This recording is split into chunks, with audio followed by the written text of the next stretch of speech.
നമസ്കാരം. Double barrel പ്രേക്ഷകർക്ക് ഞങ്ങളുടെ ഒരു പുതിയ എപ്പിസോഡിലേക്ക് സ്വാഗതം. ഞങ്ങളുടെ വീഡിയോകൾ നിങ്ങൾക്ക് ഇഷ്ടപ്പെടുന്നുണ്ട് എന്ന് ഞങ്ങൾ മനസ്സിലാക്കുന്നു. അത് ലൈക്കായിട്ടും ഷെയർ ആയിട്ടും പിന്നെ കമന്റ് ആയിട്ടും ക്രിറ്റിസിസം ഉണ്ടെങ്കിലും കുഴപ്പമില്ല, കമന്റ് ആയിട്ടും മാറ്റണം എന്ന് അപേക്ഷിക്കുന്നു. ഞങ്ങളുടെ വീഡിയോസ് ഇഷ്ടപ്പെടുകയാണെങ്കിൽ അത് ഷെയർ ചെയ്യണം, ഞങ്ങളുടെ ചാനൽ സബ്സ്ക്രൈബ് ചെയ്യണം. ഞാൻ സത്യനാരായണൻ, എൻ്റെ co host Madhusoodanan T P. ഇന്നലെ ഡബിൾ ബാരൽ കോൺഗ്രസ് പാർട്ടിയുടെ ഇന്നത്തെ ഒരു അവസ്ഥയെക്കുറിച്ച് ഒരു ചർച്ച നടത്തുകയുണ്ടായി. ഇന്ന് നടന്ന ചില സംഭവങ്ങൾ ഇന്നലത്തെ ഞങ്ങളുടെ ചർച്ചയിൽ ഞങ്ങൾ ഉന്നയിച്ച ആശയങ്ങളെ ശരിവെക്കുന്ന തരത്തിലായിരുന്നു. പ്രത്യേകിച്ച് Indian overseas Congress chairman Sam Pitroda, അദ്ദേഹം ഒരു ഗുജറാത്തി കുടുംബത്തിൽ ഒറീസയിൽ ജനിച്ചു. അത് കഴിഞ്ഞ് ഗുജറാത്തിൽ പോയി വല്ലഭ് വിദ്യാനഗറിൽ സ്കൂളിംഗ് കഴിഞ്ഞു. വളരെ പ്രശസ്തമായ MS യൂണിവേഴ്സിറ്റി വഡോദര, അവിടെ നിന്ന് ഡിഗ്രി, എഞ്ചിനീയറിംഗ് ഡിഗ്രി എല്ലാം കരസ്ഥമാക്കി. പിന്നീട് വിദേശത്ത് പോയി. അങ്ങനത്തെ ഒരു ഇതായിരുന്നു. അപ്പോൾ അദ്ദേഹം ഇന്നിപ്പോൾ രാജിവെക്കേണ്ട അവസ്ഥ വന്നത് അദ്ദേഹം നടത്തിയ ചില കമന്റുകളാണ്. അപ്പൊ ഈ കോൺഗ്രസ്സുകാരുടെ കമന്റുകളാണ് BJP ഉറ്റുനോക്കുന്ന സംഗതി. ഇന്നിപ്പോ ഞാൻ എവിടെയോ ഒരു തമാശയായിട്ട് എവിടെയോ വായിച്ചു, ഇങ്ങനെ മോദിയും അമിത്ഷായും ഒക്കെ അവർക്ക് ഇലക്ഷന്റെ ക്രെഡിറ്റ് അവർക്ക് കിട്ടില്ലേ എന്ന് പേടി, അഥവാ ഒരു ഉജ്ജ്വല വിജയം നടക്കുമ്പോൾ, കാരണം അത് സാം പിട്രോഡയ്ക്ക് കിട്ടുമോ എന്നുള്ള ഡൗട്ട് പറഞ്ഞു എന്നൊക്കെ പറഞ്ഞിട്ട് തമാശകളൊക്കെ വരുന്നുണ്ട്. അപ്പൊ ഇന്നലെ കോൺഗ്രസിനെ അവലോകനം ചെയ്തതിന്റെ അതേ രീതിയിൽ ഇന്ന് നമ്മൾ communist party of India Marxist, ആ പാർട്ടിയെ ഒന്ന് നമ്മൾ വളരെ സുസൂക്ഷ്മം നോക്കുകയാണ്. അവിഭക്ത കമ്മ്യൂണിസ്റ്റ് പാർട്ടി പിളർന്ന് 1964 ആണ് CPM സ്ഥാപിക്കുന്നത്, CPM നിലവിൽ വരുന്നത്. അന്ന് മുതൽ ഇങ്ങോട്ട് ഇന്ത്യൻ രാഷ്ട്രീയത്തിലെ ഒരു അത്യാവശ്യം നല്ല, അതായത് അവർക്ക് കിട്ടുന്ന സീറ്റിനേക്കാളും കൂടുതൽ സ്വാധീനം പലപ്പോഴും ഉള്ള ഒരു പാർട്ടി ആയിട്ടാണ് ഇതുവരെയും അറിയപ്പെട്ടിരുന്നത്. പലപ്പോഴും ലോക്സഭയിൽ എണ്ണത്തിൽ മൂന്നാം സ്ഥാനം CPIM MP-മാർക്കായിരുന്നു. ഇപ്പോ ആ ഒരു അവസ്ഥയിൽ നിന്ന് CPM ഇങ്ങനെ ഓരോ ജനറൽ ഇലക്ഷൻ കഴിയുമ്പോഴും CPM-ന്റെ ശക്തി കുറഞ്ഞു വരികയാണ്. ഇപ്പോഴത്തെ ഒരു അവസ്ഥ എന്ന് പറഞ്ഞു കഴിഞ്ഞാൽ പാർട്ടിയുടെ ആ ഒരു നാഷണൽ സ്റ്റാറ്റസ് നഷ്ടപ്പെടും, അതിൻ്റെ കൂടെ ആ ചിഹ്നം നഷ്ടപ്പെടും എന്നുള്ള ഒരു അവസ്ഥയിലേക്ക് കൂടി പോകാം. കാരണം കേരളത്തിൽ ഒരു 4 സീറ്റെങ്കിലും കിട്ടിയില്ലെങ്കിൽ അതായിരിക്കും അവസ്ഥ.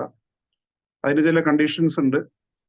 6% അതിൽ കൂടുതൽ വോട്ടോ 4 അല്ലെങ്കിൽ കൂടുതൽ സംസ്ഥാനങ്ങളിലോ കഴിഞ്ഞ അസംബ്ലി അല്ലെങ്കിൽ ലോക്സഭാ തിരഞ്ഞെടുപ്പിൽ കിട്ടിയിരിക്കണം. പിന്നെ വേറൊന്ന് 2% ലോക്സഭാ സീറ്റുകൾ ജനറൽ ഇലക്ഷനിൽ കിട്ടിയിരിക്കണം. അങ്ങനെ കുറച്ച് കണ്ടീഷൻസ് ഒക്കെ ഉണ്ട്. പിന്നെ സ്റ്റേറ്റ് പാർട്ടി സ്റ്റാറ്റസ് ഒരു 4 സ്റ്റേറ്റിൽ വേണം. ഇങ്ങനെയൊക്കെ പല സംഗതികളൊക്കെ ഉണ്ട്. പക്ഷെ ഈ ഇലക്ഷനിൽ CPM-ന്റെ അവർ നോക്കുന്നത് കേരളത്തിലെ പ്രകടനമാണ്. കേരളം കയ്യിൽ കിട്ടിയില്ലെങ്കിൽ CPM-ന്റെ കാര്യം വളരെ ഒരു മോശമായിട്ടുള്ളൊരു ഇതിലേക്കാണ് പോകുന്നത്. എന്താ വെച്ചാൽ ഇപ്പോൾ അങ്ങനെ ഒരു സിറ്റുവേഷൻ വരികയാണെങ്കിൽ AKG ഭവൻ, ഭായ് വീർ സിംഗ് മാർഗ് എന്ന് പറഞ്ഞ അവിടെ ആണ് ഡൽഹിയിൽ, അതിന്റെ ശരിക്കും പറയുകയാണെങ്കിൽ ആ ഒരു പ്രഭ മങ്ങുന്ന ഒരവസ്ഥയിലേക്കാണ് കാര്യങ്ങൾ പോയിക്കൊണ്ടിരിക്കുന്നത്. ഇതൊക്കെ കൂടാതെ CPM-ൽ ഈ അടുത്ത് വന്ന ചില പ്രശ്നങ്ങൾ, LDF കൺവീനറും മുതിർന്ന CPM നേതാവുമായ EP ജയരാജൻ BJP-യിൽ ചേരാൻ ശ്രമിച്ചു എന്ന തരത്തിലുള്ള എല്ലാവർക്കും ഒരുവിധം അത് വിശ്വസനീയമാണ് എന്ന് തോന്നിയ ഒരു സംഭവം ഉണ്ടായി. പിന്നെ ഇപ്പോ ഏറ്റവും പുതിയൊരു സംഗതി എന്ന് പറഞ്ഞു കഴിഞ്ഞാല് ഇലക്ഷൻ കഴിയാൻ കാത്തു നിൽക്കുന്ന മാതിരി ഒരു CPM മുഖ്യമന്ത്രിയും കുടുംബസമേതം ഒരു 14 ദിവസത്തെ യാത്ര പോയിരിക്കുകയാണ് വിദേശത്തേക്ക്. അതായത് ഇനിയും 4 ഫേസ് ഇലക്ഷൻ ബാക്കിയുണ്ട്. അതിൽ ബംഗാളും ഒക്കെ ഉള്ളതാണ്. പക്ഷെ ഇതൊന്നും പിന്നെ രാജസ്ഥാൻ, ബീഹാർ അങ്ങനെ ചെറിയ ചില സ്ഥലങ്ങളിലൊക്കെ ഒരുപക്ഷെ അദ്ദേഹത്തിന് പ്രത്യേകം ഒന്നും കോൺട്രിബ്യൂഷൻ അതിനുവേണ്ടി കൊടുക്കാൻ ഇല്ലാത്തതുകൊണ്ടായിരിക്കാം. അങ്ങനെ ആർക്കും ഒരുപക്ഷെ വേണ്ടി വരില്ല. അതുകൊണ്ടൊക്കെ ആയിരിക്കാം. പക്ഷെ അങ്ങേര് പോയിരിക്കുകയാണ്. പക്ഷെ അതിന്റെ പേരിലും പാർട്ടിയെ വളരെ ഒരു സംശയത്തിന്റെ നിഴലിലാണ് ആൾക്കാർ നോക്കുന്നത്, സാധാരണക്കാരൻ. അപ്പൊ ഇതൊക്കെയാണ് ഇപ്പോഴത്തെ ഒരു CPM-നെ പറ്റി നമുക്ക് ചുരുക്കത്തിൽ പറയാനുള്ള ഒരു സംഗതി. എന്തു പറയുന്നു മധുസൂദനൻ? CPM എന്ന് പറയുന്ന പാർട്ടി ശരിക്ക് ആ കമ്മ്യൂണിസ്റ്റ് പാർട്ടിക്ക് വളരെ അച്ചടക്കവും വളരെ ജനങ്ങളുടെ ഇടയിലേക്ക് ജനങ്ങളുടെ പ്രശ്നങ്ങൾക്ക് വേണ്ടി സമരം ചെയ്യുന്ന വലിയൊരു പ്രസ്ഥാനം തന്നെയായിരുന്നു. പക്ഷെ നിങ്ങളിപ്പോ പറഞ്ഞ ഡൽഹി AKG സെന്റർ ഒക്കെ ഉണ്ടല്ലോ, അവിടെ ഒന്നും ഇല്ലാതെ ഒരു പൂജ്യമാണ്. അവിടെ വെറുതെ നമ്മളെ കേരളത്തിലില്ലേ കുറെ നേതാക്കന്മാര് പോയിട്ട് പോളിറ്റ് ബ്യൂറോ എന്നൊക്കെ പറഞ്ഞ് ഇങ്ങനെ ഗംഭീരമായി ഇരിക്കുന്ന കുറെ കാലമായി കാണുന്നുണ്ട്. അല്ലാതെ അതിലൊന്നും വലിയൊരു സംഭവം ഒന്നും ഇല്ലാന്നാ എനിക്ക് തോന്നുന്നു. പിന്നെ കമ്മ്യൂണിസ്റ്റ് പാർട്ടി എന്ന് പറഞ്ഞാല് തൊഴിലാളികളുടെ പ്രസ്ഥാനം, പാവപ്പെട്ടവന്റെ പ്രസ്ഥാനം, ഒന്നുമില്ലാത്തവന്റെ പ്രസ്ഥാനം, അനുഭവിക്കുന്നവന്റെ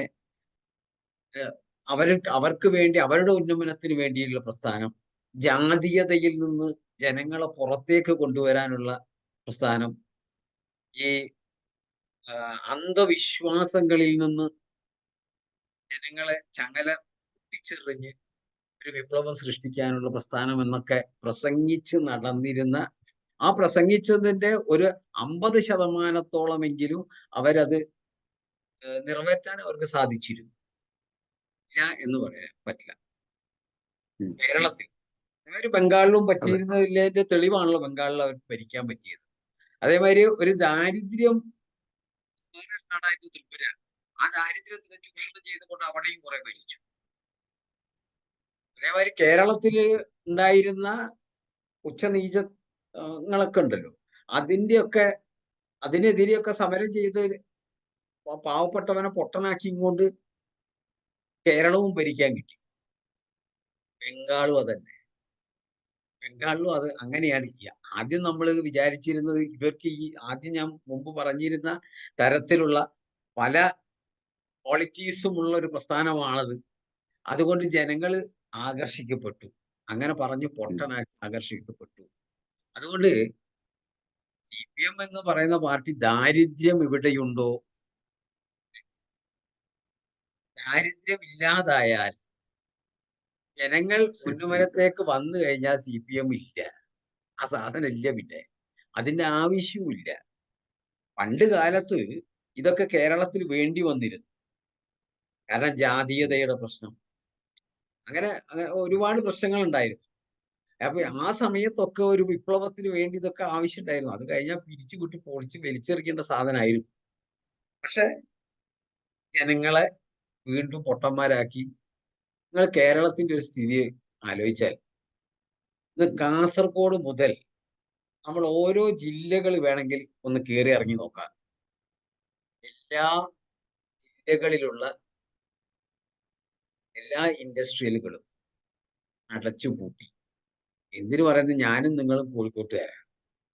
ഗോളിയോറേൺസ് എന്ന് പറയുന്നത് ആ ഒരു മഹാപ്രസ്ഥാനത്തിന്, പണ്ട് ഗോളിയോറേൺസിനെ നിങ്ങൾക്ക് ഓർമ്മയുണ്ട്? ഗോളിയോറേൺസിൽ ശമ്പളം കിട്ടുന്ന ദിവസം എന്നൊക്കെ പറഞ്ഞാൽ കോഴിക്കോട് മുട്ടായി തെരുവിലൊക്കെ എല്ലാ പീടികകളും തുറന്നിങ്ങനെ വളരെ ഇതായിട്ട് ഇരിക്കുകയാണ്. കാരണം ലക്ഷക്കണക്കിന് രൂപ അന്ന് നഗരത്തിലേക്ക് ഒഴുകി വരികയാണ്. അവിടെ വർക്ക് ചെയ്യുന്ന ഏറ്റവും ലോവസ്റ്റ് ഗ്രേഡിലുള്ളവർക്ക് വരെ ഒരു സംഖ്യ ശമ്പളം അന്ന് വരുന്നു. ഇതൊക്കെ 60s 70s വരുന്ന ഇതാണ്. ആ ഒരു പ്രസ്ഥാനം കൊണ്ട് വലിയൊരു നിലയിൽ എത്തിപ്പോയ ഒരുപാട് ആൾക്കാരുണ്ട്. അങ്ങനെ കണ്ണൂര് നിലനിന്നിന് ഒരു സാധനം, ബീഡി തിരക്കൽ. ആ ബീഡി തിരക്കലും ദേശാഭിമാനി വായിക്കലും ഇല്ലതിനെ കൊണ്ട് ആ പ്രസ്ഥാനം അവിടെയൊക്കെ കുറച്ച് പച്ച പിടിച്ചിട്ടുണ്ട് എന്ന് പറയാം. എല്ലാ സ്ഥലത്തും പച്ച പിടിച്ചിട്ടുണ്ട് കേട്ടോ, അതും ഇല്ലാന്ന് പറയുന്നില്ല. കാരണം ഈ ജനങ്ങളെ പൊട്ടറാക്കുകയാണല്ലോ. ജനങ്ങൾ നിങ്ങൾ പിന്നെ നിങ്ങൾ താഴ്ന്ന ജാതിയാണ്, മുന്തിയ ജാതിയാണ് എന്നൊക്കെ പറഞ്ഞ അങ്ങനെയൊക്കെ പറഞ്ഞ് കൺഫ്യൂഷൻ ഉണ്ടാക്കിയല്ലേ മനസ്സിന്റെ അകത്ത്. അങ്ങനെ ഒരുപാട് പ്രശ്നങ്ങളുടെ ഇടയിൽ പോയി ഈ പാവപ്പെട്ട ജനങ്ങളുടെ ബുദ്ധിക്ക് ഒരു ജാതി ഒരു ബ്രെയിൻ വാഷിംഗ് നടത്തിയിട്ടാണ് ആ പ്രസ്ഥാനം വളർന്നു വന്നത്. അല്ലേ? അങ്ങനെയാണല്ലോ. അങ്ങനെ ബംഗാളിലും അങ്ങനെയാണെന്നില്ലതിന്റെ തെളിവാണ് ഇന്നും ബംഗാളിന്റെ എല്ലാ കൽക്കത്തയുടെ എല്ലാ ഭാഗങ്ങളും വളരെ അരോചകത്വം പിടിച്ചു കിടക്കുക. വെരി ഓൾഡ് സിറ്റിയില് യാതൊരു തരത്തിലുള്ള പുരോഗമനമൊന്നുമില്ല, ഒരു ഭാഗത്തൊന്നുമില്ല. എന്റെ ഒരു കാഴ്ചപ്പാടിൽ അങ്ങനെയാണ് ഞാൻ കണ്ടിട്ടുള്ളത്. എന്താ സത്യന അങ്ങനെ തന്നെയല്ലേ? അങ്ങനെയാണത്.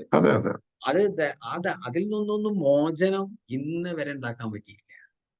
ഇനി ഒട്ടും ഉണ്ടാക്കാൻ അവിടെ പറ്റൂല. അവിടെ കഴിഞ്ഞ് പാർട്ടി ഓഫീസൊക്കെ മാർക്കറ്റോ എന്തൊക്കെയോ പീടികകളൊക്കെ ആയി, അതൊക്കെ വിറ്റ് എല്ലാവരും രക്ഷപ്പെട്ട് കഴിഞ്ഞത്. അവിടുത്തെ CPM കൽക്കത്തയിൽ അവസാനിച്ചു, ഫിനിഷ്. അത് കഴിഞ്ഞിട്ട് ത്രിപുരയില ഈ ചുവന്ന കൊടി എന്ന് പറഞ്ഞിട്ടുണ്ടെങ്കിൽ ഈ സാധനം ഇപ്പം അങ്ങോട്ടൊക്കെ ഈ തീവണ്ടിന്റെ ബാക്കിലെ ഗാർഡിന്റെ അടുത്തേ കാണുന്നുള്ളൂ. അങ്ങനത്തെ സ്ഥിതിയിലായി അല്ലേ? ഈ ബാക്കിലെ ഗാർഡ് ഇങ്ങനെ കാണിക്കുന്ന സാധനമാണ് അവിടുത്തെ ജനങ്ങളൊക്കെ ഇപ്പൊ കാണുന്നത്. അല്ലാണ്ട് ഈ കമ്മ്യൂണിസ്റ്റ് പാർട്ടിയുടെ കൊടിയൊന്നും എവിടെ ചുവപ്പ് കളറേ കാണില്ല കേരളം വിട്ടാല്. അങ്ങനത്തെ സ്ഥിതിയാ. ത്രിപുരയിലത്തെ സ്ഥിതി നോക്കും. നമ്മളെ കോൺഗ്രസ്സുകാരന്റെ നേതാവ് വരെ പറഞ്ഞു, നരേന്ദ്രമോദി ആദ്യം പോയിട്ട് പറഞ്ഞു ത്രിപുര ഞങ്ങൾ പിടിക്കും. മുരളി പറഞ്ഞ വാക്കാത്, ത്രിപുര ഞങ്ങൾ പിടിക്കും എന്ന് പറഞ്ഞു. അപ്പൊ ഞങ്ങൾ വിശ്വസിച്ചിട്ടില്ലായിരുന്നു. പക്ഷെ ആദ്യത്തെ ഇലക്ഷൻ കഴിഞ്ഞ് രണ്ടാമത്തെ ഇലക്ഷൻ ടൈമില് മോഡി അവിടെ എത്തിയപ്പോ 5000 ആളുണ്ടായത് ലക്ഷക്കണക്കിന് ആളായിരുന്നു എന്നാ പറഞ്ഞു. ഒരു സ്റ്റേഡിയം നിറഞ്ഞൊഴുകിയിട്ട് പിന്നെ നമുക്ക് ആലോചിക്കാൻ പറ്റാത്തൊരു പിന്നെ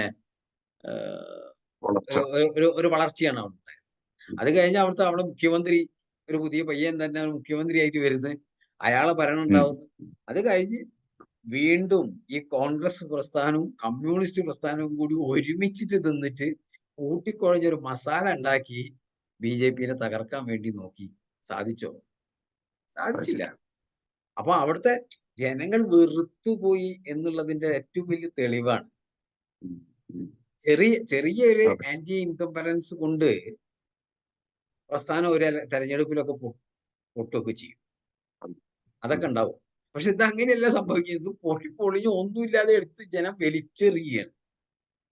അവിടുത്തെ എന്തായിരുന്നു അദ്ദേഹത്തിന്റെ പേര്, മുഖ്യമന്ത്രിയുടെ പേര് എന്തായിരുന്നു ഓർമ്മയുണ്ടോ? ചക്രവർത്തി. അയാളൊക്കെ അയാളൊക്കെ ലാസ്റ്റ് ഒന്നും ഇല്ലാണ്ട് ഇറങ്ങി പോവുക ചെയ്തത്. അയാൾ ശരിക്കും നല്ല മനുഷ്യനാണ്. അയാളൊക്കെ എന്തൊരു അഴിമതിക്കാരനൊന്നല്ല. നല്ല മനുഷ്യൻ, അയാൾ അഴിമതിക്കാരനൊന്നല്ല. പക്ഷെ അയാൾക്കൊന്നും നിൽക്കാൻ പറ്റിയിട്ടില്ല.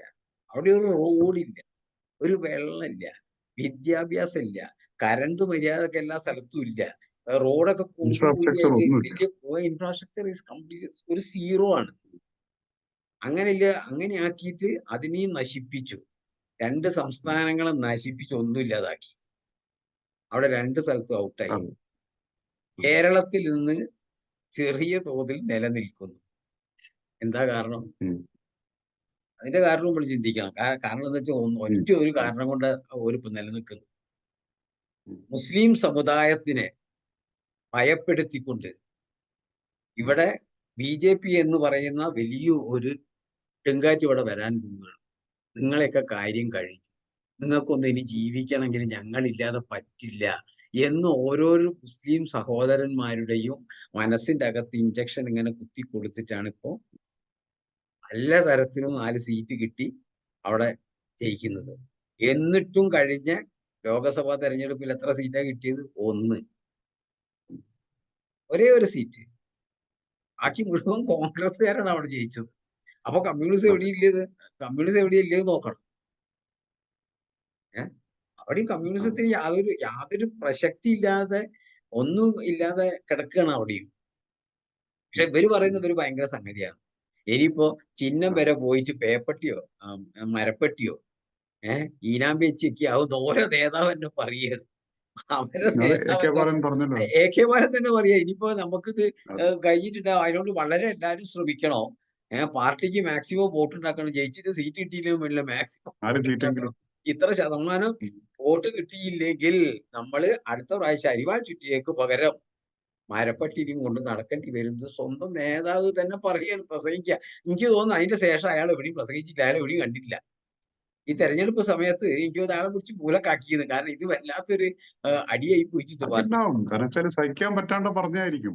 അയാൾ അറിയാതെ പറഞ്ഞു പോയതാ. നല്ലൊരു ക്ലീൻ ഇമേജ് ഉള്ള ഒരു നേതാവാണല്ലോ. നേതാവാണ്. അയാൾക്ക് ഇത് സഹി കെട്ടിട്ട് അയാൾ പറഞ്ഞു പോയത്. അതിന്റെ കാര്യം ഒറ്റ പോക്കാന്നില്ലത്. കാരണം അങ്ങനെ ഇല്ലൊരു നേതാവാണല്ലോ ഇപ്പൊ അവിടെ ഇരിക്കുന്നത്. പാർട്ടി സെക്രട്ടറി എന്ന നിലയിൽ അയാൾ കുഴപ്പമില്ലായിരുന്നു, പാർട്ടി സെക്രട്ടറി എന്ന നിലയിൽ. പക്ഷെ ഒരു മുഖ്യമന്ത്രി എന്ന നിലയിൽ ഇത് 0, 0 അയാൾ ഒന്നിനും കൊള്ളൂല. ധാർഷ്ട്യമാണ്, ഞാനെന്ന ഭാവമാണ്. എന്തും ഞാൻ ചെയ്യും, ആരോടെ ചോദിക്കാന്നില്ല ലെവലാണ്. ആർക്കും അയാളുടെ അടുത്തേക്ക് അടുക്കാനില്ല, ഒരു ധൈര്യം ഇല്ല, ഒന്നും ചെയ്യാനും പറ്റില്ല. അങ്ങനത്തെ ഒരു സ്ഥിതിയാണ് അല്ലേ? ഒരു വ്യക്തിയുടെ ഭരണമാണ് ഇപ്പൊ നടക്കുന്നത്.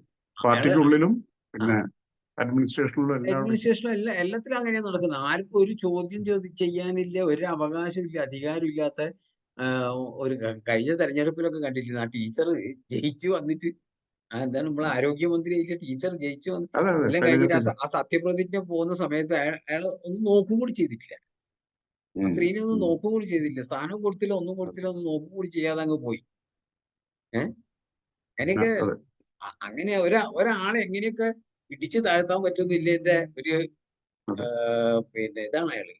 ഇതിന്റെ ഡിക്ഷണറി അത് ഒരു പൊതുവേദിയിൽ വെച്ചിട്ട് അവരെ അപമാനിച്ച് സംസാരിക്കുക. പ്രസംഗം കുറച്ച് നീണ്ടുപോയതിന് പഴയ കുറച്ച് SFIക്കാരും DYFIക്കാരും ഒക്കെ ആയില്ലേ കുറച്ച് പത്രാധിപരുണ്ട്, റിപ്പോർട്ടേഴ്സ്. പത്രാധിപർ എന്നുള്ള റിപ്പോർട്ടേഴ്സ്.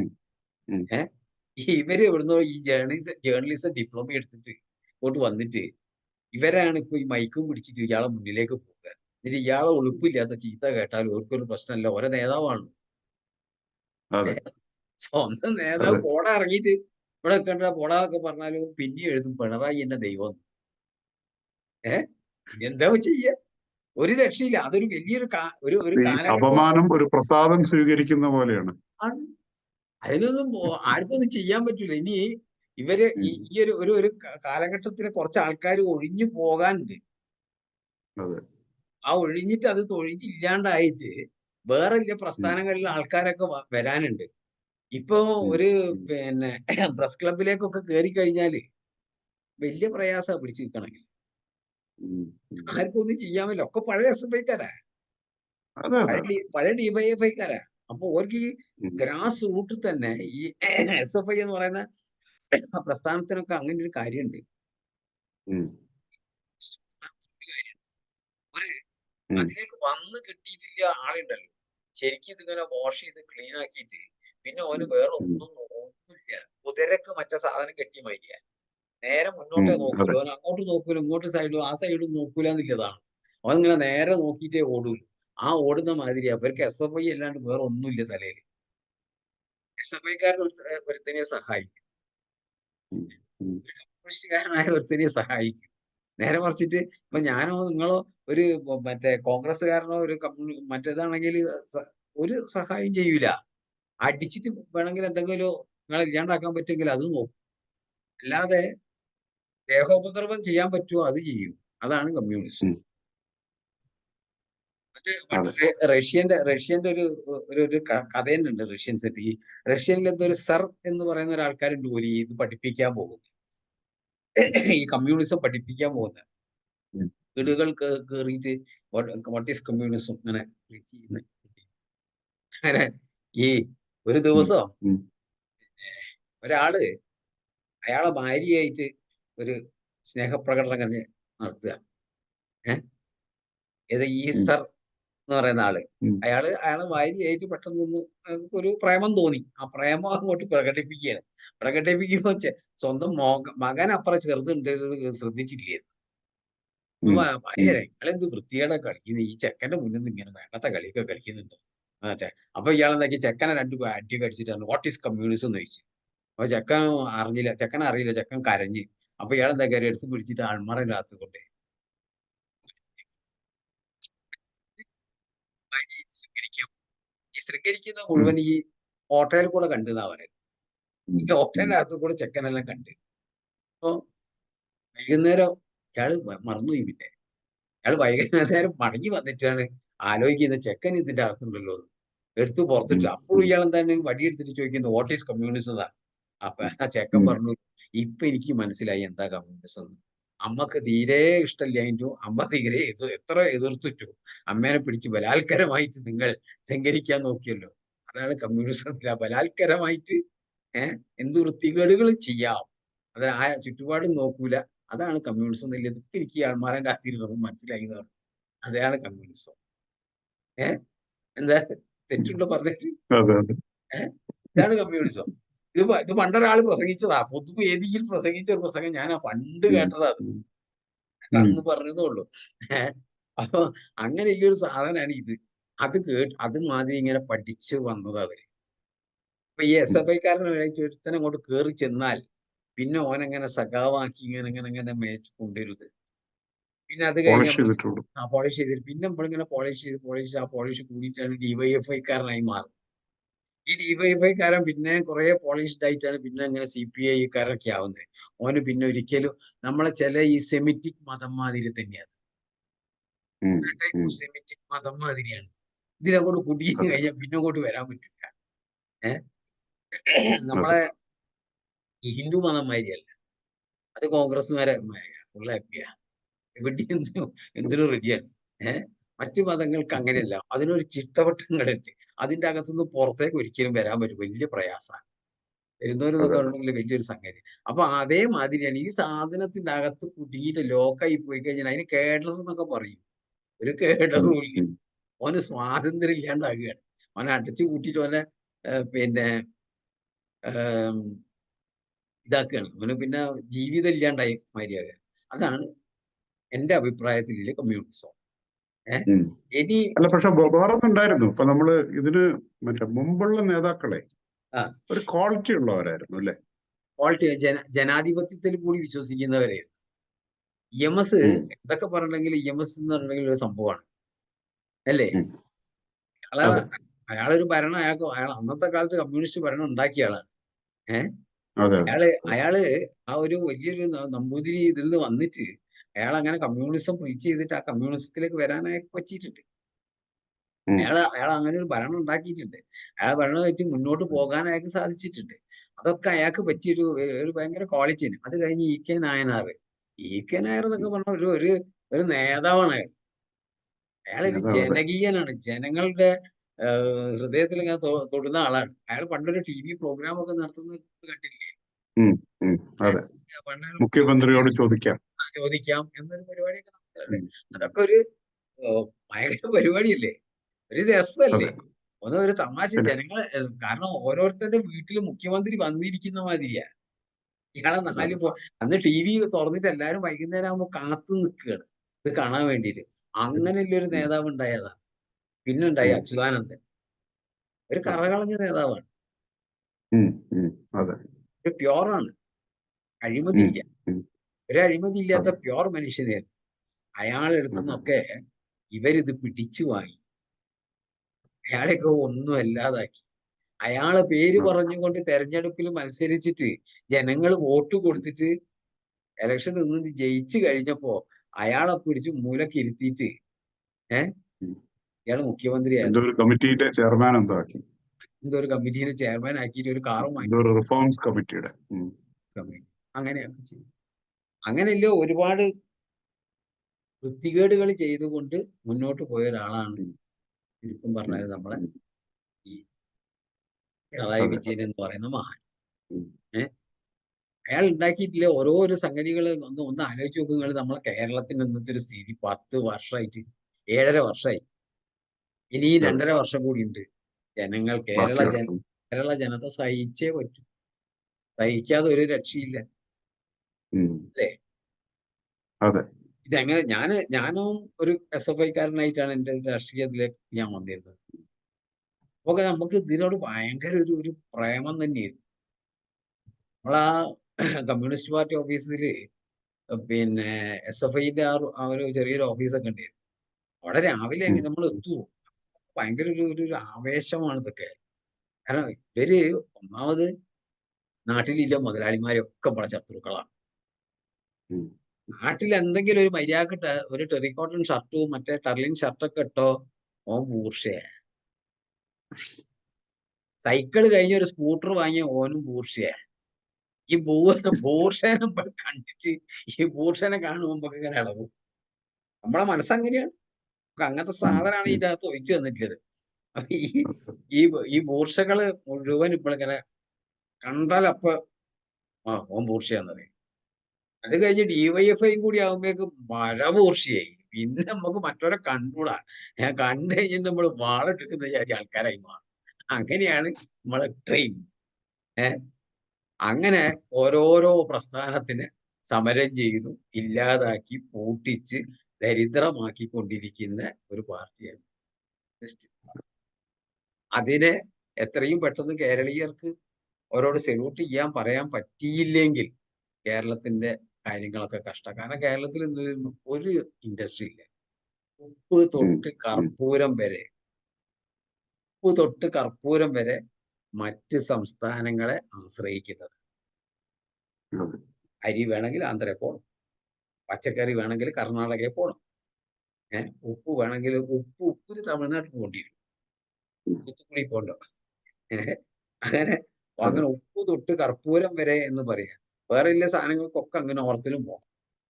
ഒരു ചെരുപ്പ് എന്തെങ്കിലും ഒരു സാധനം ഉണ്ട്, ഒരു പച്ചക്കറി പച്ചമുളക് ഉണ്ടോ? അതായത് നമ്മളെ മനുഷ്യനെ നിർജീവമാക്കി പണിയെടുത്തിട്ട് ഭൂഷണം നന്നാക്കരുത്, നിങ്ങളൊന്നും പണിയെടുക്കരുത്. അങ്ങനെ ഉം. പണിയെടുക്കാനില്ല മനസ്സിൽ നിന്ന് എല്ലാരും ആ സാധനം വൈറ്റ് ചെയ്ത് പൂട്ടും താക്കോലിട്ട് പൂട്ടും. ഇതിന്റെ താക്കോലും കൊണ്ട് ഇവര് പോയി. എല്ലാരും ഒരു എലിഫന്റ് മൈൻഡഡ് ആക്കി കളിച്ചിട്ട് ആനന്റെ മേല് നമ്മൾ തന്നെ ബിൽഡ് നട്ട് ഇങ്ങനെ നിൽക്കുക. അതിന് അങ്ങനെയാണല്ലോ. അതിന്റെ അതെ. കാല് കെട്ടിയിട്ടിട്ട് അതിന്റെ വെയിറ്റ് അറിയാത്തതുകൊണ്ടാണല്ലോ ആ ചെറിയ ചങ്ങലേന്റെ മേലെ തെങ്ങിന്റെ അവിടെ ഇങ്ങനെ നിൽക്കുന്നത്. ഉം. അല്ലാണ്ട് അതിനെ ഉം. ശരിക്കും അറിയണ്ട അത് തട്ടിയിട്ട് പോകുമല്ലോ. അതെ. അതെ. അതേമാതിരിയാ മനുഷ്യന്റെ സ്ഥിതി. അവിടുത്തെ കേരളത്തിലെ മനുഷ്യന്മാരുടെ സ്ഥിതി ഇതാണ്. ഓന് ബാക്കിയുള്ള സ്റ്റേറ്റിൽ പോയിട്ടുണ്ടെങ്കിൽ എന്ത് എച്ചിലെടുക്കുന്ന പണിയെടുക്കും, കേരളത്തിൽ ചെയ്യില്ല. ഫാൾസ് പ്രിസ്റ്റേജ് ആണ്. അങ്ങനെയായി അതെ. പോയി. അപ്പൊ അതാണ് കമ്മ്യൂണിസം കൊണ്ടുണ്ടായ ഇന്ത്യ ഉം. രാജ്യത്തിന്റെ ഉം. ഗുണം. ഇന്ത്യ രാജ്യത്ത് എന്ന് പറഞ്ഞാൽ ഇന്ത്യ രാജ്യത്തിലെ 3 മറ്റേ കൊണകത്തിൽ ഇങ്ങനെ മാതിരി 3 സ്ഥലത്ത് 3 ഉം. എൻഡില് ഉണ്ടായ ഗുണം ഉം. അതാണ്. ആ ഒരു ഗുണം ഇനിയിപ്പോ ഒരു ഇന്ത്യ ഭരിക്കാനും പോകുന്നില്ല, ഇന്ത്യന്റെ ഒരു ഭാഗത്ത് എത്താനും പോകുന്നില്ല. അപ്പം അല്ല, അത് ഇന്ത്യ ഭരിക്കില്ല എന്നല്ല. ഇപ്പൊ ബംഗാളില് ആ, മുഹമ്മദ് സലീം വീണ്ടും മത്സരിക്കുന്നുണ്ട്. ആ, മുഹമ്മദ് സലീം അവിടെ എന്തെങ്കിലും ഒരു സാധ്യത ഉണ്ടെങ്കിൽ അത് കോൺഗ്രസിന്റെ സപ്പോർട്ടോട് കൂടിയാണ്. കോൺഗ്രസിന്റെ സപ്പോർട്ട് അത് ഉണ്ട്. ഇന്ത്യ അലയൻസിന്റെ ഭാഗമാണ്. ഇന്ത്യ അലയൻസിൽ പക്ഷെ മമത മാറിപ്പോയി. ആ, അപ്പൊ മുഹമ്മദ് സലീം മത്സരിക്കുന്ന ആ സീറ്റ് ശരിക്ക് കോൺഗ്രസിന്റെ ഒരു ഔദാര്യത്തിലാണ്. അങ്ങനെ ജയിക്കുകയാണെങ്കിൽ കോൺഗ്രസ്സുകാർ വോട്ട് ഔദാര്യത്തിൽ ചെയ്താൽ ആ വോട്ട് കൂടി കിട്ടുകയാണെങ്കിൽ ഒരു ചാൻസ് ഉണ്ട് ഫൈറ്റ് ചെയ്യാൻ. ജയിക്കുന്ന പറയുമ്പോഴേക്കും ഈ നല്ലൊരു കോൺഗ്രസ്സുകാരെ ഇതുണ്ട്. കണ്ടിട്ടുണ്ടെങ്കിൽ ഉം. അടിച്ചോടിക്കുന്ന ഒരു ഒരു ഒരു ഇതിലാണുമ്പോഴേക്കും ഇങ്ങനെ ബ്ലഡ് ഇങ്ങനെ തിളപ്പിച്ച് വിട്ടത് പണ്ട്. ഉം. ഉം. കോൺഗ്രസ്സുകാരെ കണ്ടിട്ട് കഴിഞ്ഞ് ഓരോ നമുക്ക് കാണാൻ പാടില്ല, ഓരോ ഇഷ്ടമല്ല, ഓരോ മുഖത്ത് നോക്കൂല, ഓരോ കല്യാണ വീട്ടിൽ നമ്മൾ പോകൂല. അതെ. ആ ഓരോ മരിച്ച വീട്ടിൽ വരെ പോകില്ല, കല്യാണ വീട്ടിലും പോലെ മരിച്ച വീട്ടിലും പോലെ ഒരു കുടുംബവും ഇല്ല, ബന്ധവും ഇല്ല. ഓരോ വീട്ടിൽ നിന്ന് ഒരു പെണ്ണിനെ കല്യാണം വരെ കഴിക്കില്ല എന്നുള്ള സ്ഥിതി വരെ പിന്നെ കമ്മ്യൂണിസ്റ്റുകാർക്ക് ഉണ്ടായിരുന്നു. അതെ. കമ്മ്യൂണിസ്റ്റുകാർക്ക് കല്യാണം കഴിക്കാൻ വരെ കമ്മ്യൂണിസ്റ്റുകാരെ തന്നെ കിട്ടണമെന്നുള്ള സ്ഥിതി ഉണ്ടായിരുന്നു. അങ്ങനെ ആക്കി എടുത്തിട്ടുണ്ട്. അങ്ങനെ ഉം. ഉം. അങ്ങനെ എതിരെ നടന്ന ആ കോൺഗ്രസിന്റെ എന്താ പറയണ്ടത്, ഓരോ കാല് പിടിച്ച് കാല് നക്കി നടക്കുന്ന ഒരു സ്ഥിതിയിലേക്ക് നിർത്തി. ഉം. ഉം. ഉം. ഇതൊക്കെ ഇന്ന് ഈ പറയുന്ന കമ്മ്യൂണിസ്റ്റുകാരൊക്കെ ഞാൻ സമ്മതിക്കുന്നുണ്ട്. എന്ത് വളരെ എന്താന്നറിയില്ല. അതെ അതെ. ഒന്നും പറയാൻ പറ്റാത്തത് കൊണ്ടാന്ന് തോന്നുന്ന ഒരു സംശയമുണ്ട്. അവരിപ്പോഴും ആ ഒരു ഒറ്റ വിടൂലെന്നില്ല തന്നെയാ. ഞങ്ങള് ഉം, രാജാക്കന്മാരാന്ന് പറഞ്ഞിട്ട് നടക്കില്ല. ബുദ്ധി ഉം, തീരെ വരുന്നില്ല. ഉം. എന്താന്നറിയില്ല. ഈ നേതാവ് അങ്ങനെയായി പോയി. ഇപ്പൊ ഇത് കണ്ടില്ലേ, ഈ ഇലക്ഷൻ കഴിഞ്ഞിട്ട് ഏതെങ്കിലും ഒരു ആള് ബാക്കിയുള്ള സ്ഥലങ്ങളിൽ നിങ്ങൾ പറഞ്ഞ മാതിരി ബാക്കിയുള്ള സ്ഥലങ്ങളിലൊക്കെ ഇനി 4 ഇത് പിന്നെ സ്ഥലത്ത് ഇലക്ഷൻ നടക്കാനുണ്ട്. അല്ലേ? ഉം. ആ നടക്കാനുള്ള അതെ. സമയത്ത് അതിനെ പിന്നെ അതിന് വേണ്ടിയിട്ട് അവിടെയൊക്കെ എന്തെങ്കിലും ഒരു സീറ്റ് കിട്ടുമോ ഇതിനൊക്കെ വേണ്ടി എന്തെങ്കിലും സഹായിക്കണം എന്ന് പറഞ്ഞ് പോകേണ്ട സമയത്ത് അയാള് ദുബായിലോ ഓസ്ട്രേലിയയിലോ എവിടെയോ പോയി. Indonesia, Indonesia, Singapore, Singapore, Dubai, ആ, പിന്നെ കേരളത്തിലേക്ക് പറ്റിയ തിരിച്ചു വരും. ആരാ മോളും എല്ലാരും എല്ലാം പോവുകയാണ്. എല്ലാരും ഉണ്ട്, എല്ലാരും ഫുൾ പോകും. ഫാമിലി. കാരണം ആ പിന്നെ കാരണം പ്രശ്നമാണ് ഇനി പ്രൈവറ്റ് വിസിറ്റാന്നാണ് പറയുന്നത്. പ്രൈവറ്റ് വിസിറ്റൊക്കെ ആയിക്കോട്ടെ. കാരണം കേസുകൾ പലതും ഉണ്ടേ. ഈ വരുന്ന അതെ. കേസുകളൊക്കെ എന്തെങ്കിലും ആയി കഴിഞ്ഞിട്ടുണ്ടെങ്കിൽ ഇത് കണ്ടത് ഇപ്പോഴേ ഉണ്ടാവില്ല, പിന്നെ ഉണ്ടാവില്ല. ഉം, ഉം, ഉം. അതെ. അല്ല അപ്പൊ മാത്രല്ല അത് ഇപ്പൊ ഇപ്പൊ ഇത് കഴിഞ്ഞിട്ടേ ഇത് ഉം, വല്ലതും ഈ പിണറായി ഇപ്പൊ ഈ പറഞ്ഞ മാതിരി ആ പോസ്റ്റ് ഒന്ന് മാറേണ്ട ഒരു സാഹചര്യം ഉണ്ടായാല് ഏയ് അതിന് പാർട്ടിക്കകത്ത് ഇല്ല, അത് വലിയൊരു മാറ്റാനൊന്നും പറ്റൂല. അയാളെ അല്ല മാറ്റാനൊന്നും മാറ്റം പറ്റൂല. വെച്ചാല് ഉം. അല്ല ഇപ്പൊ അങ്ങനെയല്ല, ഈ പാർട്ടിന്റെ ഉള്ളിൽ നിന്ന് മാറ്റാൻ പറ്റില്ല. പക്ഷെ കരുവണ്ണൂർ ഞാൻ ബാങ്കിനെ പറയുന്നത് പറ്റി, പക്ഷെ അതിന്റെ ഇടയിൽ നമ്മൾ ഇത് മറന്നുപോയി. കരുവണ്ണൂർ ബാങ്കൊക്കെ മറന്നുപോയി. അയ്യോ ഏഹ് അതൊക്കെ ആലോചിച്ച് പറയുകയാണെങ്കിൽ ഭയങ്കര. ഈ ആ കിഡ്നി ഒക്കെ പോയ ആ സ്ത്രീന്റെ ഒക്കെ ആ ആ ഉം. ലാസ്റ്റ് അവസാനത്തെ ആ ഒരു സ്ഥിതിയൊക്കെ ആലോചിച്ച് നോക്ക്. അയാൾ വേറെ എവിടെയും പോയിട്ട് കടം വാങ്ങിയിട്ട് 30 ലക്ഷം അയാളത് അവിടെ ഉണ്ടേ. എന്നിട്ട് അയാൾ വേറെ എവിടെയും ഇത് പോയിട്ട് കടം വാങ്ങിയിട്ട് അയാളെ കറകളഞ്ഞ ഭാര്യനെ പാർട്ടിക്കാരാണ് ഇവരൊക്കെ, അതാ അതിന്റെ സങ്കടം. എന്നാലും മനസ്സിലാകുമോന്ന് അറിയില്ല. ഏഹ് അതെ. വല്ലാത്തൊരു വല്ലാത്തൊരു സ്ഥിതിവിശേഷമാണ് കേരളത്തിൽ. ഉം. ഏഹ് അതെ അതെ. അതൊക്കെ നമുക്ക് അല്ല ആലോചിക്കേണ്ട. മാത്രമല്ല അതിങ്ങനെ മറ്റേ വോട്ട് ഷെയർ ഇപ്പോഴും ഉണ്ട്, അതാണ് ഏറ്റവും രസം. ആ, ഒരു 25% അടുത്ത്, ആ, 26% അടുത്ത് വോട്ട് ഷെയർ ഈ മറ്റേ 2019 കിട്ടിയിരുന്നു. പിന്നെ ഈ ഇതിലെ ലോക്സഭാ ഇലക്ഷനിലെ CPM ഒറ്റയ്ക്കുള്ള ഫിഗറാ ഞാൻ പറയുന്നത് കേട്ടോ. പിന്നെ അതുപോലെ തന്നെ ഈ അസംബ്ലി ഇലക്ഷനിൽ CPM ഒറ്റയ്ക്ക് ഏകദേശം ഒരു 25.38% ഒരു വോട്ട് ഷെയർ കിട്ടിയിട്ടുണ്ട്. അപ്പൊ പാർട്ടിക്ക് ഒരു ഉം. ഒരു ഇതുണ്ട്, ഒരു കാഡർ ഇപ്പോഴും അവിടെ. കാഡർ വെച്ചാൽ കാഡർ ഉണ്ട്, ബേസ് ഇപ്പോഴും വോട്ടേഴ്സ് ഉണ്ട്. ഉണ്ട്. പക്ഷേ ഈ വളരെ ജീർണിച്ച ഒരു നേതൃത്വം, അതാണ് പ്രശ്നം ഇപ്പൊ. അത് ഒന്നാമത് ഈ കേഡറിസ് അവിടെ ഇങ്ങനെ നിലനിൽക്കുന്നതിന്റെ ഒരു കാരണം എന്താ അറിയോ? ഇവർക്കൊക്കെ കോപ്പറേറ്റീവ് ഇതിൽ പണി കിട്ടും. അതെ, ഒരു ഏഹ് ഇക്കോസിസ്റ്റം ആണ്. ആ എല്ലാരും അങ്ങോട്ടും ഇങ്ങോട്ടും പിന്നെ സഹായിക്കുന്ന ഒരു ഈ പരിപാടി. സമരപന്തലിൽ നിൽക്കുന്ന പിരിവെടുത്തത് ഇങ്ങനെ പിരിവെടുക്കൂല പാട്ടയില്. ആ പാട്ടയിൽ ഉം, എടുക്കുന്ന ഉം, പിരിവിന്റെ ഒരു ഷെയർ ഇവർക്ക് വീട്ടിലേക്ക് ചായ കൊണ്ടുപോവാ. ഉം, ഉം. കുറച്ച് അവിടെ CIT ഓഫീസ് കൊടുത്തു കഴിഞ്ഞാൽ ബാക്കി അങ്ങോട്ട് കൊണ്ടുപോവാ. അതെ അതെ. അങ്ങനെയൊക്കെ ഉണ്ട്. അല്ല ഏഹ് മാത്രല്ല അങ്ങനെ ചെറിയ ഇതിൽ മാത്രല്ല, പാർട്ടിയുടെ വെച്ചാൽ ഇപ്പൊ മെയിൻ എന്ന് പറഞ്ഞു കഴിഞ്ഞാൽ CPM കേരളത്തില് ആ, റിയൽ എസ്റ്റേറ്റ്, ക്വാറി, എല്ലാം ഉണ്ട്. എല്ലാ ഇത് രണ്ടിലും CPM അനുഗ്രഹം ഇല്ലെങ്കിൽ നിങ്ങൾക്ക് മറ്റേ അതിൽ നിൽക്കാൻ പറ്റില്ല, ആ ഫീൽഡിൽ. അതൊരു വളരെ പച്ചയ്ക്ക് മറ്റേ പറയാൻ പറ്റുന്ന ഒരു സംഗതിയാണ്. ഭയങ്കരമായിട്ട് ഇൻവോൾവ് ആണ്. ഇതൊക്കെ എന്ന് അവസാനിക്കും? എന്ന് കേരളം രക്ഷപ്പെടും? അതെ. കേരളത്തിന്റെ മോചനം എന്നായിരിക്കും എന്നുള്ളത് ഇനി കോൺഗ്രസ് പറയുന്ന പ്രസ്ഥാനം ഇല്ലാതായി. കമ്മ്യൂണിസ്റ്റ് എന്ന് പറയുന്ന പ്രസ്ഥാനം അതിന്റെ ഒരു ഇല്ലായ്മ ഇതുണ്ടല്ലോ അല്ലെ, കൊണ്ട് ഞങ്ങളില്ലെങ്കിൽ ഒരുമിച്ച്. ഇന്ത്യ ഇല്ല എന്നോ അങ്ങനെ എന്തോ. അതിപ്പോ 4-ാം അങ്ങനെ എന്തോ ഒരു തീയതി മുദ്രാവാക്യാണ്. 2-3 ഇതിലൊക്കെ ഒരു അത് തമാശ കണ്ടിരുന്നത്. 4-ാം തീയതിക്ക് ശേഷം അതെ, ഈ ഇന്ത്യ ഉണ്ടാവുമോന്ന് അറിയില്ല, അതിന്റെ മുന്നേ എല്ലായിടത്തും ഒന്ന് പോയി കണ്ടുവരാന്ന്. കണ്ടുവരാം. അതെ, കാരണം കാരണം ഇവർക്ക് CPM ഇന്ത്യ ഉണ്ടാവില്ല. ഉണ്ടാവില്ലല്ലോ. ഉം, CPI ഉം, ഏതായാലും ഉണ്ടാവില്ല. ഉം. അതെ. പിന്നെ മാത്രമല്ല ഈ ഒരുവിധം സീനിയർ നേതാക്കന്മാരൊക്കെ ഒതുക്കിയിട്ടിരിക്കുന്ന ഒരു സിറ്റുവേഷനായി. ആ, അതും വളരെ കഷ്ടമല്ലേ ശരിക്കും. പണ്ടൊക്കെ എന്ന് പറഞ്ഞു കഴിഞ്ഞാൽ ആ ഒരു ശരിക്കുള്ള സീനിയോറിറ്റിയും ആ മറ്റേ മെറിറ്റും ഒക്കെ അങ്ങനെ കറക്റ്റായിട്ട് ഇത് വെച്ചോണ്ട് കറക്റ്റ് ആയിട്ട് അത് അങ്ങോട്ടും കറക്റ്റ് ആയിട്ട് ഇങ്ങോട്ടും വ്യതിചലിക്കില്ലല്ലോ. ഏത് ഇതിപ്പോ വലിയൊരു കഴിഞ്ഞ നേതാവിനെ ഗവൺമെന്റില് പുറത്താക്കാനുള്ള ഏറ്റവും ധൈര്യം നന്നായി വരണ്ടേ? പെർഫോം ചെയ്ത ശൈലജ ടീച്ചറാണ് ആദ്യം ഒതുക്കിയത്. പിന്നെ നല്ല പേരെടുത്ത മറ്റേ സുധാകരൻ മന്ത്രി, പിന്നെ തോമസ് ഐസക്, ഇവരെയൊക്കെയാണ് ആദ്യം അവിടുന്ന് മാറ്റിയത്. തോമസ് ഐസക്ക് എനിക്ക് വലിയ അഭിപ്രായം കേട്ടോ. അതൊരു അല്ല ഫൂളാണ്. തോമസ് ഐസക്കിന്റെ മറ്റേ ഇതില്ല, എല്ലാം പറയാം. പക്ഷെ സുധാകരനൊക്കെ അഗെയിൻ കറപ്റ്റ് അല്ലാത്തൊരു അതെ അതെ. ഫിഗറാണ്. പക്ഷെ അങ്ങനെ കുറെ അങ്ങനെയുള്ളവർക്ക് ആൾക്കാരുണ്ട്. ഇല്ല. അങ്ങനെ കുറെ ആൾക്കാരുണ്ട്. തോമസ് ഐസക്ക് മറ്റേ വാചകം ആണ് കൂടുതൽ. ആ കാരണം വാചകം തോമസ് മാത്രം. ഐസക്ക് പറയുന്ന പലതും ഏഹ് ഒരു സെൻസും ഇല്ലാത്ത സംഗതികൾ പറയുന്ന ഒരാളാണ്. വിഡ്ഢിത്തമായിട്ട് പക്ഷെ പറഞ്ഞാണ്. എന്താ വെച്ചാൽ അയാളെ നിങ്ങൾ ഒരു പ്രാവശ്യം ഒരു മറ്റേ എന്താ പറയാ ഈ ഫിനാൻസ് മിനിസ്റ്റർ ആക്കുന്നത്. അടുത്ത പ്രാവശ്യം ഇലക്ഷനെ മത്സരിപ്പിക്കുന്നില്ല എന്നുള്ളൊരു അവസ്ഥ എന്ന് പറഞ്ഞാലേ ഒരു ഭയങ്കര സംഭവമല്ലേ. അതൊക്കെ അയാൾക്ക് സാധിക്കും. ഉം. സാധിക്കുവേ ഒക്കെ അയാള്, കാരണം അതെ അയാളാണ് അതെ പാർട്ടി. പാർട്ടി അല്ല അയാള്. അതെ. ആ അയാളാണ് ഫണ്ട് മുഴുവൻ ഒരു സ്ഥലത്താണ്, ആ ഒരു സാധിക്കും. വ്യക്തിയുടെ കയ്യിലാണ് ഈ ഫണ്ട് മുഴുവൻ. അപ്പൊ ഇനിയൊന്നും അപ്പോ രക്ഷയില്ല. ബാക്കിയുള്ളവർ കംപ്ലീറ്റ്ലി ഡിപ്പെൻഡന്റ് ആണ്. ഇപ്പൊ അങ്ങനെയാ മാർക്സിസ്റ്റ് പാർട്ടി ഒരിക്കലും ആവാത്തൊരു സിറ്റുവേഷൻ, ഒരിക്കലും പാർട്ടിന്റെ സ്വപ്നം കാണാത്തൊരു ഇന്നത്തെ സിറ്റുവേഷനിലാണ് ഇന്നിപ്പോൾ ഉള്ളത്. പാർട്ടിന്റെ ഇന്നത്തെ സ്ഥിതിവിശേഷങ്ങളൊക്കെ ഇനിയും ഓർമ്മിച്ച് പറഞ്ഞിട്ട് പല കാര്യങ്ങളായിട്ട് ഇങ്ങനെ മുന്നോട്ട് പോകണമെങ്കിലേ നമുക്ക് ഇപ്പൊ ഈ സമയമൊന്നും മതിയാവൂല. ഒരുപാട് മതിയാവില്ല. പറയാനുണ്ട്. അയ്യോ, ഇത് വളരെ ഒരുപാട് വിശദമായിട്ട് പറയാനുണ്ട്. പറയാം. ഇത് ഏകദേശം ഉണ്ട് ഉണ്ട് ഉണ്ട്.